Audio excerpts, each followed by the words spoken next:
Hai, Assalamualaikum and a very good morning. So hari ini kita akan tengok soalan PSPM untuk SK015 yang berfokuskan kepada soalan-soalan pastian terdahulu.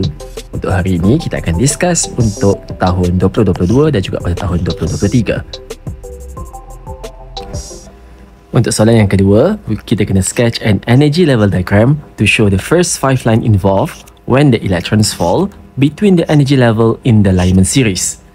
Next, we need to determine the wavelength of the radiation that emits the highest frequency for this series. So, untuk soalan ini, kita kena lakarkan energy level diagram.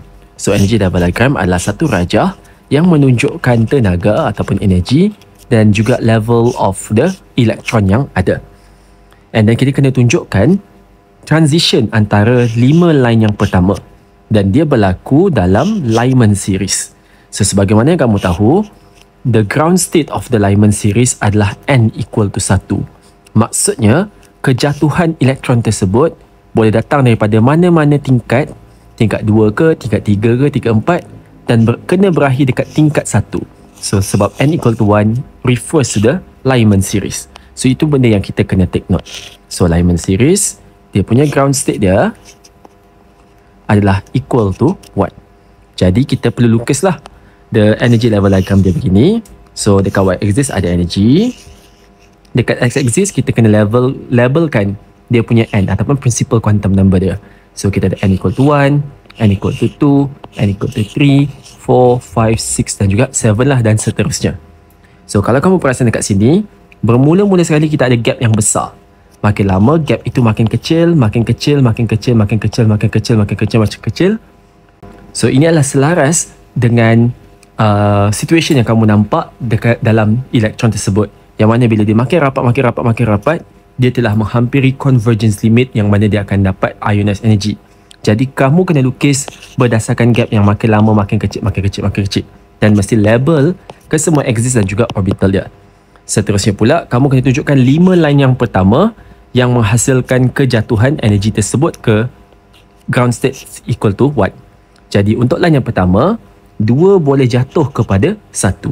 Jadi kamu kena lukislah anak panah elektron itu jatuh daripada 2 ke 1 dan ini akan menjadi line yang pertama, first line. Okey, jadi kamu boleh lukis ataupun sudah siap-siap lukis arrow kat sibuk 2 kepada 1. Okey, so dekat sini kamu boleh lukis. So ini adalah dia punya first line. So dekat sini kamu label sebagai first line. Manakala untuk line yang kedua, dia kena datang daripada tingkat yang lain. So tingkat yang lain kat sini boleh jadi 3/1. So kamu ambil lah yang 3/1 tadi, yang ini. So 3 pergi ke arah 1. Okay, make sure daripada n equal to 3 pergi n equal to 1. So ini akan menjadi second line dia. Okay, dan ini baru second line. Kita kena buat sampai 5. So seterusnya lah kita buat 4/1 pula. So 4/1 kita akan ambil 4 going to 1. Okay, so dia adalah third line. So n equal to 4 going to n equal to 1. So line yang keempat adalah daripada 5 pergi ke 1. So macam biasa, lukiskan elektron, kejatuhan elektron tersebut.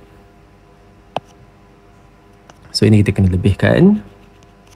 So dari ini adalah line yang keempat, maksudnya daripada 5 pergi ke 1. Dan line yang kelima, fifth line, adalah daripada 6 pergi ke 1. Daripada 6 pergi ke 1. Okay, so kalau kamu nampak, kita dah tunjukkan lah kewujudan first line 2/1, second line 3/1, third line 4/1, fourth line 5/1 dan fifth line 6/1. Kenapa turun dekat 1? Sebab soalan kata Lyman series. Okay, so this is how kamu tunjukkan the energy level diagram by sketching. Seterusnya pula, kamu kena determine the wavelength of the radiation that emits the highest frequency of the series. So bila highest frequency mu ini, maksudnya dia menunjukkan energy gap yang paling besar. So bila mu tinggi, energy pun paling tinggi, energy gap dia. So bila kamu nampak energy gap yang paling besar sebenarnya merujuk kepada line yang ini, daripada 6 pergi ke 1. So kamu nampaklah ada perubahan daripada n equal to 6 jatuh kepada n equal to 1.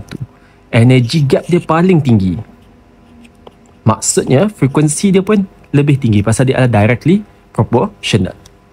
Okay, jadi sekarang ini kamu nak cari dia punya wavelength. Jadi kamu boleh gunakan formula transition yang melibatkan wavelength, iaitu 1 over lambda is equal to RH 1 over n1 square minus 1 over n2 square.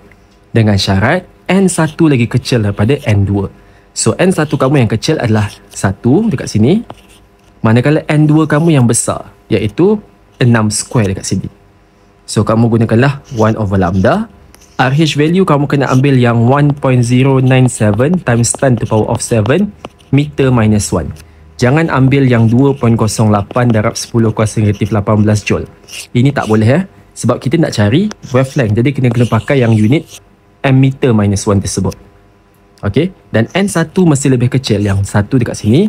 N2 ambil yang besar, yang 6 sini. Dan jangan lupa untuk squarekan dia. Okey, so kamu settlekanlah kamu punya calculation tersebut. Ini darab ini, dapat ini. Lepas tu kamu buat per lambda, kamu akan dapat 9.376 times 10 to the power of negative 8. So sebenarnya kamu dah boleh berhenti dekat sini dah. Okey, kalau kamu nak tukar kepada nanometer, kamu kena berhati-hatilah sebab kamu ada 9.376 darab 10 kuasa negatif 8 meter. Kalau nano, kamu nak dapat negatif 9 meter.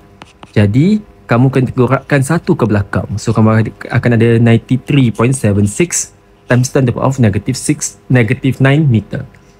Jadi times 10 to the power of negative 9 ini bersamaan dengan nanometer. Jadi 93.76.